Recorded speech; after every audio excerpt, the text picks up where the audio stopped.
నమస్తే, welcome to Naresh maths classes. ఈరోజు number సిస్టానికి సంబంధించి అన్ని కాంపిటేటివ్ ఎగ్జామ్స్కి అంటే గ్రూప్ 1 గ్రూప్ 2 కావచ్చు, అలాగే ఆర్ఆర్బీకి సంబంధించి ఏఎల్పి ఎగ్జామ్కి సంబంధించి కావచ్చు, అలాగే త్వరలో రాబోయే తెలంగాణకు సంబంధించి కానిస్టేబుల్ కావచ్చు, ఏపీ కానిస్టేబుల్ ఎగ్జామ్కి సంబంధించి కావచ్చు, అలాగే స్టేట్ ఎగ్జామ్స్ కావచ్చు, సెంట్రల్ ఎగ్జామ్స్ కావచ్చు, వీటన్నిటికీ సంబంధించి ఈ నెంబర్ సిస్టానికి సంబంధించి మనకి ఏ చాప్టర్లోంచి అయినా సరే కొన్ని ఏరియాలు అనేవి ఎక్కువగా రిపీట్ అవుతూ ఉంటాయి. అలాంటి ఒక ఏరియాని తీసుకొని ఈరోజు మనం లెక్కలు మాట్లాడుకుందాం. ఆ పాయింట్ అనేది మనకి ఎక్కడెక్కడ ఉపయోగపడుతుంది అనేది కూడా తెలుసుకోవాల్సిన అవసరం ఉంది.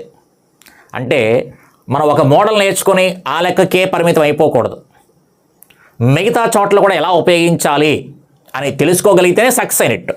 ఎందుకంటే నువ్వు ఈ మోడల్ నేర్చుకున్నావు కాబట్టి ఎగ్జామ్లో ఆ లెక్కే రావాలని రూల్ ఏమీ లేదు. ఏ లెక్క ఇచ్చినా చేయగలగాలి అని చెప్పా. కాబట్టి ఎగ్జామ్ పాయింట్ ఆఫ్ వ్యూలో మనం మంచి మోడల్స్ డిస్కస్ చేసుకుంటూ ఉంటాం కాబట్టి తప్పనిసరిగా నోట్స్ అనేది మెయింటైన్ చేయండి. ఏ ప్రాబ్లం మీకు ఏ రకంగా ఉపయోగపడుతుందో తెలీదు. అందుకని మీరు ఏ వీడియో చూసినా ఏ సార్ చెప్పినా సరే తప్పనిసరిగా నోట్స్ అనేది రాయండి అని చెప్పాను. ఎందుకంటే మీరు ఆ నోట్స్ని రిఫర్ చేసుకుంటే కనుక మళ్ళీ వీడియో వెతుక్కోవాల్సిన అవసరం ఉండదు, మళ్ళీ వీడియో చూడాల్సిన అవసరం ఉండదు. అందుకని సాధ్యమైనంత వరకు వీడియో చూసేటప్పుడు ఏ సారదైనా సరే తప్పనిసరిగా నోట్స్ అనేది పెట్టుకోండి. నోట్స్ దగ్గర ఉంచుకొని ఒకసారి వినేసిన తర్వాత నోట్స్ దగ్గర పెట్టుకొని రాసుకోండి ఏ లెక్కలు చెప్పారు అనేది. ఓకే, కాబట్టి తప్పనిసరిగా నోట్స్ అనేది మెయింటైన్ చేయండి. అలాగే వీడియో కనుక చివరి వరకు చూసి మీకు బాగా నచ్చింది అనుకుంటే కనుక లైక్ చేయండి, అలాగే సబ్స్క్రైబ్ కూడా చేసుకోండి.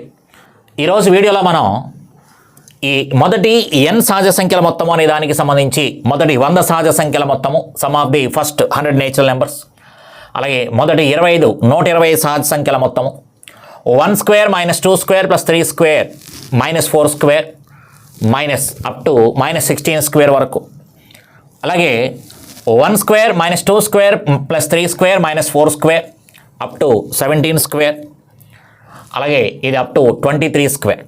ఈ ప్రాబ్లమ్స్ మనం డిస్కస్ చేసుకోవడం జరుగుతుంది. వీటికి సంబంధించి వీడియో చూడడానికి ముందే ఆల్రెడీ ప్రాబ్లమ్స్ చూపించేశాను కాబట్టి టైం వేస్ట్ అవ్వకుండా పూర్తిగా చూడాలని అవసరం లేకుండా ప్రాబ్లమ్స్ మీకు చూపించేశాను కాబట్టి పాస్ చేయండి. ప్రతి ప్రాబ్లం దగ్గర సొంతంగా చేసే ప్రయత్నం చేయండి. ఓకే, మన ఉద్దేశం ఒక మంచి కాన్సెప్ట్ని మీకు పరిచయం చేయాలి అన్న ఉద్దేశం. ఇన్ కేస్ మీరు చేయగలిగిన లెక్కలో చేయండి. ఎక్కడైతే ప్రాబ్లం అయిపోయిందో మీరు ఆ వీడియో దగ్గరికి వెళ్ళిపోండి డైరెక్ట్గానే. దానివల్ల మీకు టైము సేవ్ అవుతుంది. అట్ ది సేమ్ టైం మనం చెప్పాలనుకున్న కాన్సెప్ట్ కూడా మీకు ఉపయోగపడుతుంది. ఓకే, లెక్కలోకి ఎంటర్ అయిపోదాం. జాగ్రత్తగా వాచ్ చేయండి. ఈరోజు వీడియోలో చెప్పే ఆ మోడల్ కావచ్చు లేదా కాన్సెప్ట్ అనుకోవచ్చు. ఏంటది అంటే కనుక మొదటి n సహజ సంఖ్యల మొత్తం. మొదటి n సహజ సంఖ్యల మొత్తము మొదటి n సహజ సంఖ్యల మొత్తం మొదటి n సహజ సంఖ్యల మొత్తము ఆల్మోస్ట్ చాలామంది తెలిసిందే. బేసిక్ లెక్క అయితే ఓకే. లెక్క స్టాండర్డ్ పెరిగితే దాన్ని ఎలా అప్లై చేయాలి అనేది ఈరోజు కూడా డిస్కస్ చేసుకుంటాం. మొదటి n సహజ సంఖ్యల మొత్తం మొదటి n సహజ సంఖ్యల మొత్తము some of the first n natural numbers 1 plus 2 plus 3 plus up to so on. n సహజ సంఖ్యల మొత్తం, దీన్నే సిగ్మా n అని, దీన్నే S1 అని కూడా చెప్తాం. ఈ S1 లేదు అనుకుంటే కనుక sigma n 1 plus 2 plus 3 plus up to so on n వరకు మొదటి n సహజ సంఖ్యల మొత్తము అనగానే ఏం నేర్చుకున్నావు అంటే కనుక n into n plus 1/2 n into n plus 1/2 మొదటి n సహజ సంఖ్యల మొత్తము మొదటి n సహజ సంఖ్యల మొత్తము n ఇంటూ n ప్లస్ 1/2. ఇది ఆల్రెడీ నేర్చుకున్న మొక్క. దీనినే బేసిక్ లెక్కకి వాడుకుంటాం. లెక్క స్టాండర్డ్ పెరిగినా సరే ఎలా యూజ్ చేసుకోవచ్చు అనేది ఈరోజు మాట్లాడుతాం. ఓకే అండి, n into n plus 1/2 formula by head చేయకండి. మరి ఎలా ఆలోచించుకోవాలి అంటే కనుక మనం ఏదో చదువుతున్నట్టుగా అనిపించాలి. n ప్లస్ 1 వరుస సంఖ్యలు అని చెప్పచ్చు. n ప్లస్ 1 వరుస సంఖ్యలు. n ఈజ్ ఈక్వల్ 3 అంటే కనుక 3 ఇంటూ 4. n ఈజ్ ఈక్వల్ 4 అంటే కనుక 4 ఇంటూ 5, 5 ఇంటూ 6, 6 ఇంటూ 7. వరుస సంఖ్యలు వరుస సంఖ్యలు గుణించుకుంటున్నాము, బై 2 అనేస్తున్నాం. మొదటి 10 సహజ సంఖ్యలు అని చెప్పారనుకోండి, 10 ఇంటూ 11. మొదటి 20 సహజ సంఖ్యలు అని చెప్పాను అనుకోండి, 20 × 21/2 అని రాస్తూ ఉంటాం. ఓకే, దీంట్లోనే మళ్ళీ ఇంకా లోపలికి వెళ్ళిపోతే సరి సంఖ్యల మొత్తం చెప్పొచ్చు, బేస్ సంఖ్యల మొత్తం చెప్పొచ్చు, వర్గాల మొత్తం, మొదటి n సహజ సంఖ్యల వర్గాల మొత్తము, ఆ వర్గాలకి సంబంధించిన దాంట్లోనే సరి వర్గాల మొత్తము, బేసి వర్గాల మొత్తము చెప్పొచ్చు.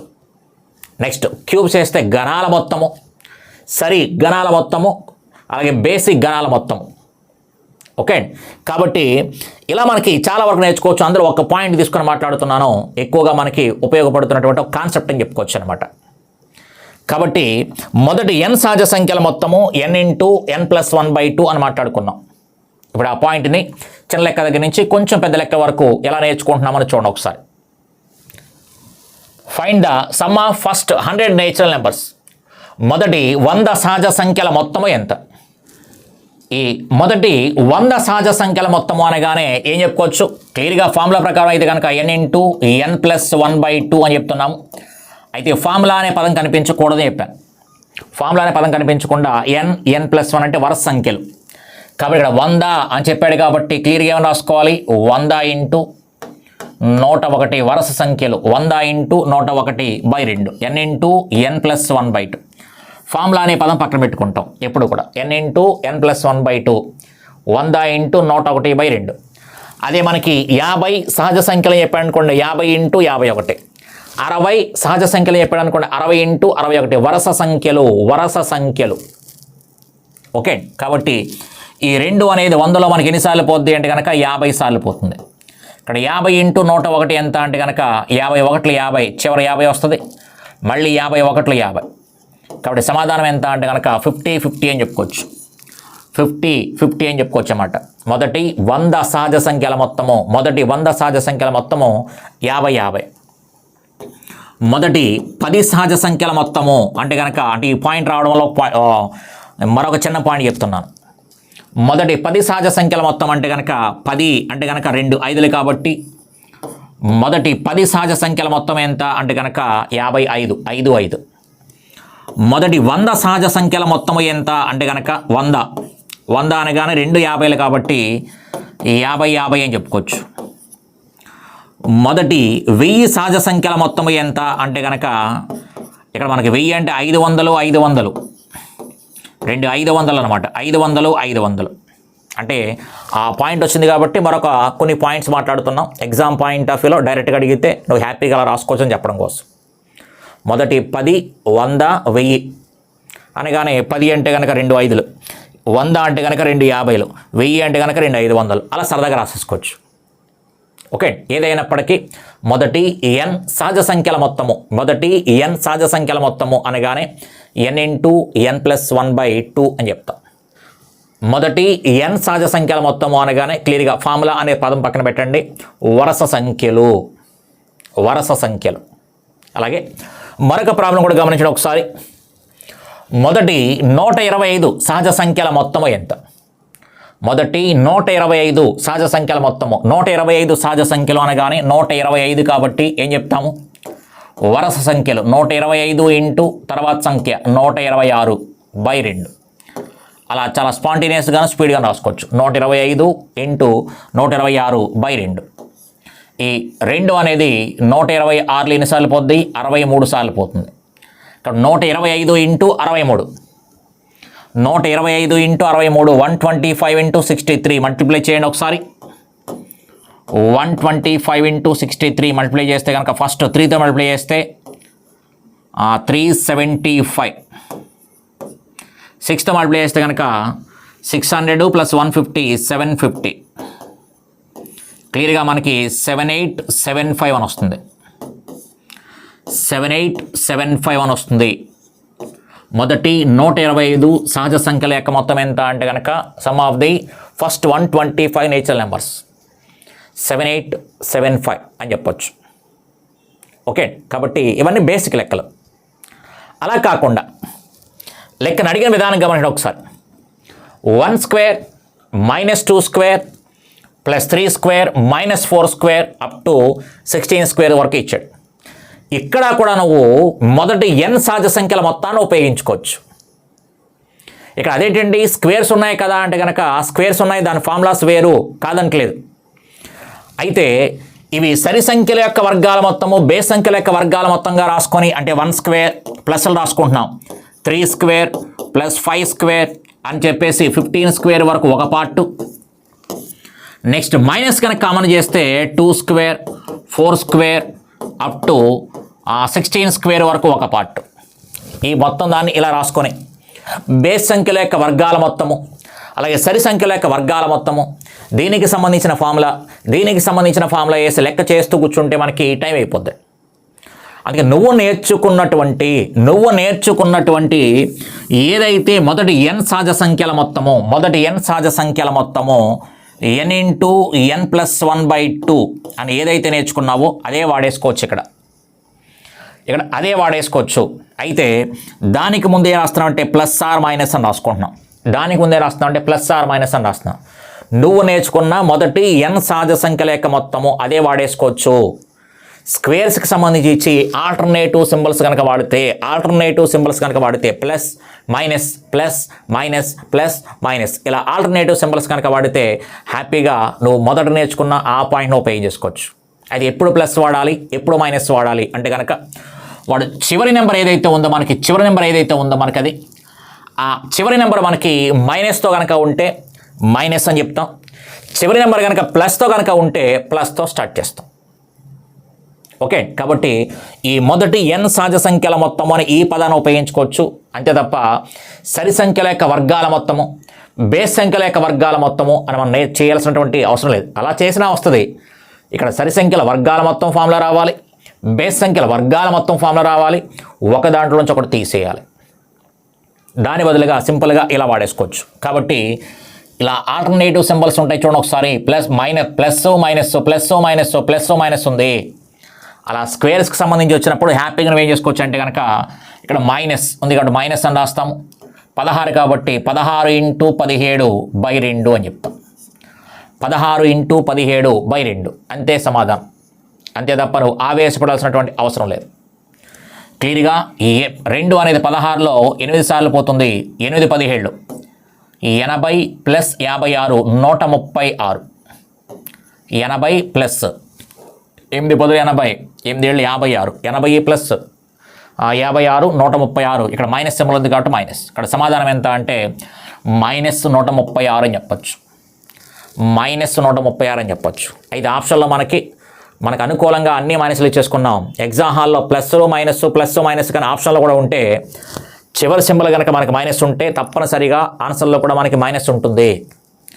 చివరి సింబల్ మనకి ప్లస్ కనుక ఉంటే ఆ ఆన్సర్ కూడా మనకి ప్లస్లోనే వస్తుంది.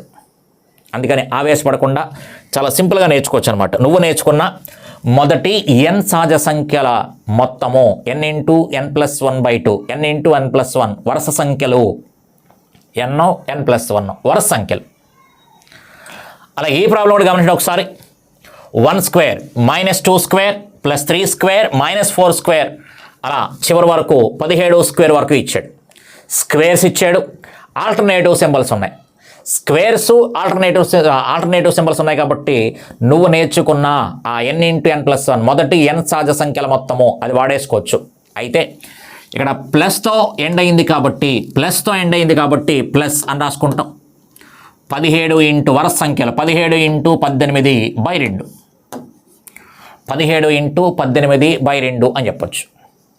ఇక్కడ క్లియర్గా 2 అనేది 18లో 9 సార్లు పోతుంది. 9 10 90 ప్లస్ 63 90 + 63 153 ప్లస్ ఉంది కాబట్టి ప్లస్ అని చెప్పేసి అన్నాం, రాయక్కర్లేదు. ప్లస్ 153 సమాధానం. ఇక్కడ సమాధానం ఎంత అంటే కనుక 153 అని చెప్పుకోవచ్చు. చూడండి ఒకసారి. మొదటి n సహజ సంఖ్యల మొత్తం అనే దాన్ని ఎక్కడ యూజ్ చేసుకుంటున్నామో అనేది ఇంపార్టెంట్. ఓకే, బేసిక్ లెక్క ఎలాగ మనం చేస్తాం వేరే విషయం.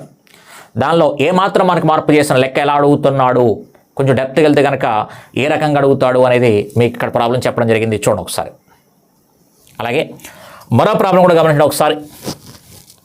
1 స్క్వేర్ -2 స్క్వేర్ +3 స్క్వేర్ అలా అప్ టు +23 స్క్వేర్ వరకు ఇచ్చాడు. ఎప్పుడైతే మనకి ఇక్కడ ప్లస్ అని కనిపించిందో సమాధానం తప్పనిసరిగా ప్లస్లోనే ఉండాలి. సమాధానం తప్పనిసరిగా ప్లస్లోనే ఉండాలి.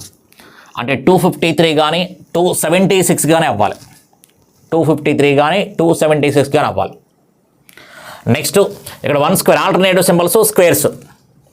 ఆల్టర్నేటివ్ సింబల్స్ స్క్వేర్స్ కాబట్టి హ్యాపీగా నువ్వు నేర్చుకున్న మొదటిది n సహజ సంఖ్యల మొత్తము వాడేసుకోవచ్చు. n × n+1 వరుస సంఖ్యలు. అక్కడ ప్లస్ ఉంది కాబట్టి ప్లస్ 23 × 24 వరుస సంఖ్యలు 23 × 24/2. 2 అనే దీంట్లో మనకి 12 సార్లు పోతుంది. 2 అనే దాంట్లో మనకి 12 సార్లు పోతుంది. 2 3 ఎంత అంటే కనుక 6. అంటే ఎండింగ్ డిజిట్ చివరి డిజిట్ లేదా లాస్ట్ డిజిట్ 6 వస్తుంది. కాబట్టి ఆన్సర్ ఎంత అంటే కనుక 276 అని చెప్పొచ్చు. సమాధానం ఎంత అంటే కనుక 276 అని చెప్పుకోవచ్చు అనమాట. ఓకే, కాబట్టి మనం ఉపయోగించే విధానాన్ని బట్టి అలాగే జామెట్రీకి సంబంధించి కూడా మనకి ఎన్నవ త్రిభుజ సంఖ్యలో బిందువుల సంఖ్య ఎంత అంటాడు. ఎన్నవ త్రిభుజ సంఖ్యలో బిందువుల సంఖ్య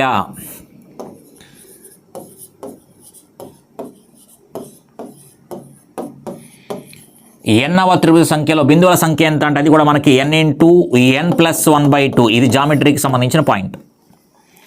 ఎన్నవ త్రిభుజ సంఖ్యలో బిందువుల సంఖ్య n × n+1/2 అని చెప్తాం. అంటే నువ్వు నేర్చుకున్న మొదటి n సహజ సంఖ్యల మొత్తము అనేదాన్నే ఉపయోగించుకొని మనం ఎక్కడెక్కడ మాట్లాడుకున్నామో అది గమనించండి ఒకసారి. అందుకే నోట్స్ రాసుకున్నారనుకోండి ఖచ్చితంగా ఆ నోట్స్ రిఫర్ చేసుకోవచ్చు. మనం ఇదే పాయింట్ని ఇంకా ఎక్కడ వాడుకోవచ్చు అని కూడా మనకు ఒక ఐడియా వస్తుంది. ఓకే, ఎన్నవ త్రిభుజ సంఖ్యలో బిందువుల సంఖ్య అంటే 10వ త్రిభుజ సంఖ్యలో